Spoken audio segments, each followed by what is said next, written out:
अस्सलाम वालेकुम viewers, welcome to tech info. आज इस वीडियो में हम आपको बताएंगे आप अपने कंप्यूटर या लैपटॉप की परफॉर्मेंस को किस तरह बेहतर कर सकते हैं और उसकी स्पीड को किस तरह इंक्रीज़ कर सकते हैं। बेसिकली लोग ये समझते हैं कि हमने मतलब कि 8 GB रैम या 16 GB रैम लगा ली है तो हमारी परफॉर्मेंस और हमारी स्पीड बहुत तेज़ बन जाएगी, हमारे पास कोर i5 कोर i7 है, लेकिन वो उनकी जो उन्होंने तवक्कात किए होते हैं कि हमारी स्पीड इतनी बन जाएगी, वो बनती नहीं है। उसकी वजह क्या है इस वीडियो में हम आपको बताएंगे। हमारी आपसे दरख्वास्त है कि काइंडली हमारे चैनल टेक इन्फो ज़रूर सब्सक्राइब करें और इस वीडियो को लाइक और शेयर करें।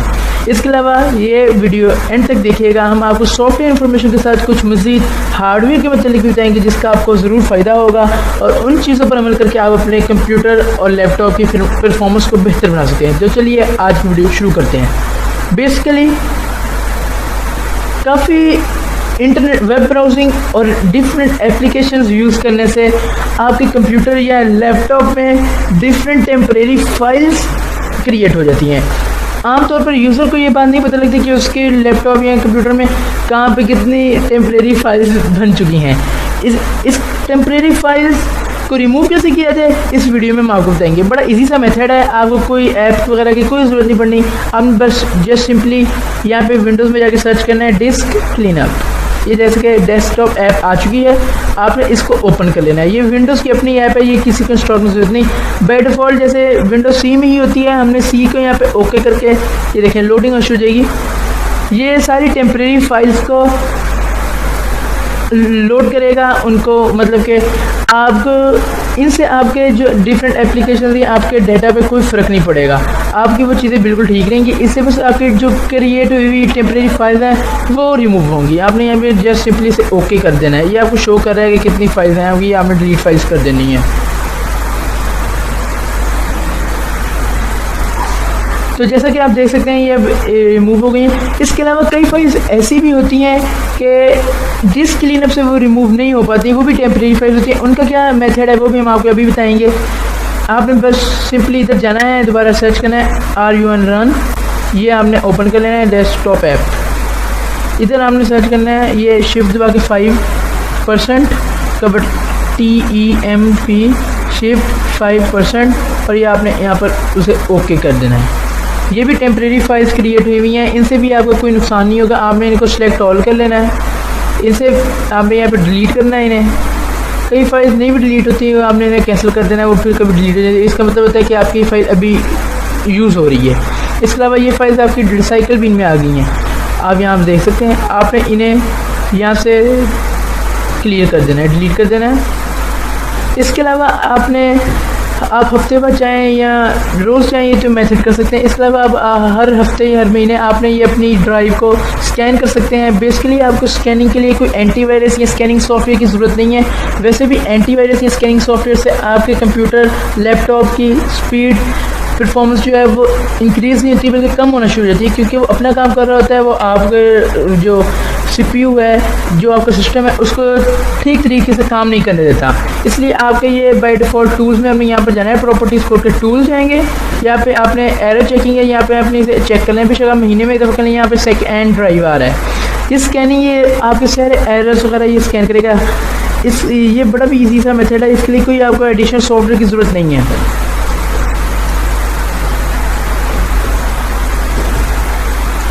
इस पर थोड़ा वेट करना पड़ेगा आपको।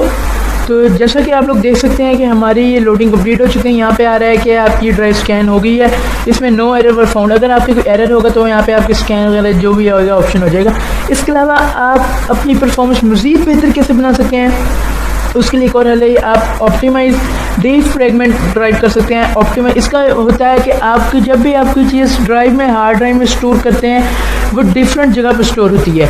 जब आप उस चीज़ को रीड कर रहे होते हैं तो पूरा लेंस घूम के उसे रीड करता है। इससे ये होगा कि आपकी वो सारी एक एप्लीकेशन या एक जो फाइल प्रोग्राम जो होगी वो एक ही जगह होगी, सारी एक ही जगह पर स्टोर होगी।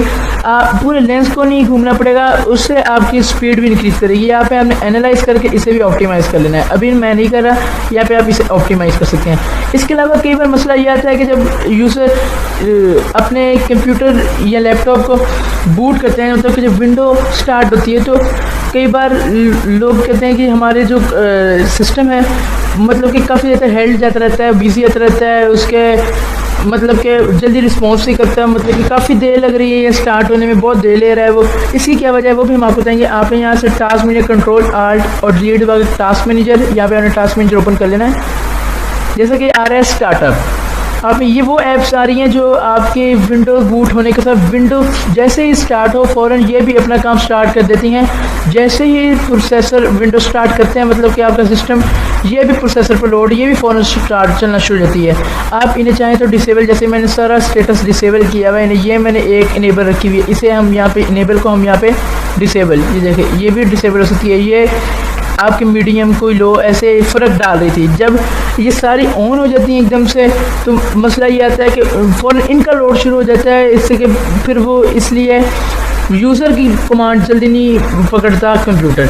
आप चाहें तो इन्हें डिसेबल कर सकते हैं, इससे भी परफॉर्मेंस पर बहुत फ़र्क पड़ता है। इसके अलावा आप अपनी परफॉर्मेंस मज़ीद बेहतर बनाने के लिए और बूट अप स्पीड जो बढ़ाने के लिए एक और हल जो है वो ये है कि आप अपने सिस्टम कंप्यूटर और लैपटॉप दोनों में SSD ड्राइव जो कि सॉलिड स्टेट ड्राइव होती है, उसकी स्पीड आम HDD हार्ड डिस्क ड्राइव से कहीं ज़्यादा होती है। उसकी बूट अप स्पीड बहुत ज़्यादा होती है, इस वजह से आपका कंप्यूटर बहुत जल्दी बूट कर सकते हैं। आप वो भी ले सकते हैं, मार्केट में बहुत अवेलेबल हैं, लेकिन वो एक्चुअली कॉस्टली भी हैं असल में। इस वजह से अगर आप अपने सिस्टम में 2 हार्ड ड्राइव लगाएं एट अ टाइम, मतलब कि एक आप हार्ड ड्राइव लगाएं, छोटी हार्ड ड्राइव, जैसे कि मैंने भी देखें यहाँ पे 2 हार्ड ड्राइव लगाई हैं, मैं आपको चेक भी करा देता हूँ। एक आप हार्ड ड्राइव लगाएं 80 GB की या 40 GB की ऐसे, और आप एक लगा लें बेशक 500 GB ऐसे, जितनी मर्जी लगा लें वो आप। ये देखें, आप देख सकते हैं डिस्क मैनेजमेंट में जाके मैंने यहाँ पे 2 हार्ड ड्राइव लगाई हुई हैं। जैसे डिस्क 0 है, डिस्क 1, ये मेरी 500 GB है, ये मेरी 250 GB है। इसमें आप एक हार्ड ड्राइव रखें जो कि सिर्फ आप उसमें विंडो करें और कुछ ना करें। मैंने भी ये जैसे कि इसमें से विंडो की और कुछ नहीं किया, और दूसरे में आप अपनी डिफरेंट एप्लीकेशंस, फाइल्स, प्रोग्राम्स और गेम्स जो भी आपने रखना है वो रखें और चलाएं। इससे ये होगा कि आपकी दोनों हार्ड ड्राइव पर लोड डिवाइड हो जाएगा, आपका लोड हार्ड ड्राइव पर लोड डिवाइड हो जाएगा, जिसकी वजह से आपकी स्पीड इंक्रीज़ कर जाएगी। बेसिकली ये तो ये है कि आम अगर आप 500 GB या 1 TB 2 TB जितनी भी आप हार्ड ड्राइव, एक हार्ड ड्राइव अगर लगाएंगे तो उसका लेंस एट अ टाइम एक ही वक्त में विंडो भी रीड कर रहा होगा वहाँ से फाइलें जो कि आपकी कंप्यूटर को चला रही है, ऑपरेटिंग सिस्टम आपका, और उसी वक्त जो आपकी एप्लीकेशन चल रही है वो भी रीड हो रहेगी। उससे हार्ड ड्राइव पर और सारी परफॉर्मेंस में फ़र्क आता है। जब ये आप लोड डिवाइड हो जाएगा, एक मतलब कि आपकी चलती रहेगी और दूसरी आपकी तब चलेगी जब आप कोई एप्लीकेशन यूज़ करेंगे। जैसे कि आप देख सकते हैं इस वक्त सिर्फ विंडो चल रही है, तो मेरी ये जिसमें विंडो है वो 4% जाती है, ये बिल्कुल ही बंद है ये वाली। जब मैं कोई एप्लीकेशन चलाऊंगा जो इस पर होगी तो ये चलेगी। और इसके अलावा मज़ीद परफॉर्मेंस बेहतर बनाने के लिए आपको देखना है कि अगर आपकी कई बार ऐप्स होती हैं वो रुक रुक के चलती हैं, इसमें यह होता है कि अगर आपका CPU की परफॉर्मेंस 100% पे चली जाती है, जैसे कि मेरी 27, 26 है, 28 है, अगर ये 100 पर चल जाती है या मेमोरी जो रैम है ये 100 पर चल जाती है, इसका मतलब कि इस एप्लीकेशन को चलाने के लिए आपका CPU या आपकी मेमोरी जो कि रैम है वो नाकाफ़ी है। मतलब कि आपके CPU पर इतना लोड नहीं डल सकता, वो इस काबिल नहीं है कि वो आप इस पर ये वाली एप्लीकेशन चला सकें। आज की वीडियो में इतना ही। अगर आपको ये वीडियो पसंद आई है तो इसको ज़रूर लाइक, शेयर, कमेंट करें और हमें फीडबैक देना ना भूलिएगा। और काइंडली हमारे चैनल टेक इन्फो को ज़रूर सब्सक्राइब करें। Thank you. अस्सलाम वालेकुम।